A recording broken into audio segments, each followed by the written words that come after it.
Hi hello ఎలా ఉన్నారు అందరూ? నీతమ్మ వంటిల్లుకి స్వాగతం. నేను ఈరోజు చాలా ఆరోగ్యకరమైన పుదీనా పచ్చడి ఎలా తయారు చేయాలో చూపించబోతున్నాను.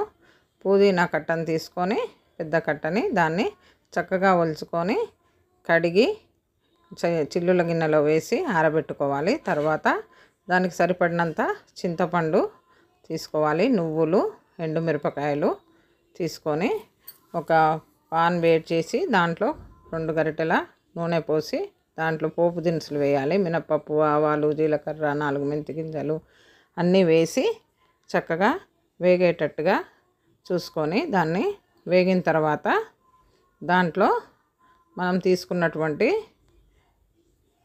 నువ్వులు ఇవన్నీ కూడా పసుపు ఇవన్నీ వేసి చక్కగా వేయించుకోవాలి.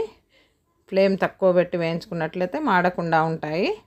దాంట్లో ఈ నువ్వులను వేసి వేయించుకొని అవి కొద్దిగా వేగిన తర్వాత ఎండుమిరపకాయలని వేయాలి.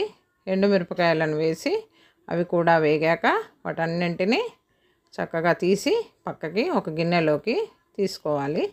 తీసుకున్నాక కడిగి ఆరబెట్టుకున్నటువంటి పుదీనా ఉంది కదా, దాన్ని ఈ నూనెలో వేసి బాగా వేయించుకోవాలి. కొద్దిగా పసుపు వేసి వేయించుకొని నానబెట్టుకున్నటువంటి చింతపండు కూడా ఉంది కదా, దాన్ని కూడా ఎక్కువ నీళ్ళు పోసుకోకుండా నానబెట్టుకొని ఈ ఎండుమిరపకాయలు, నువ్వులు, పోపు దినుసులు అన్నీ కలిపి మిక్సీలో వేసి ఉప్పు వేసి సరిపడినంత ఉప్పు వేసి దాన్ని మిక్సీ పట్టుకోవాలి.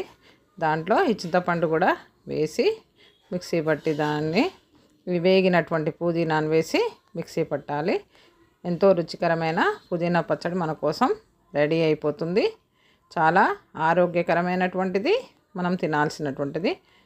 Thank you for watching. Thank you. Like చేయండి, సబ్స్క్రైబ్ చేయండి.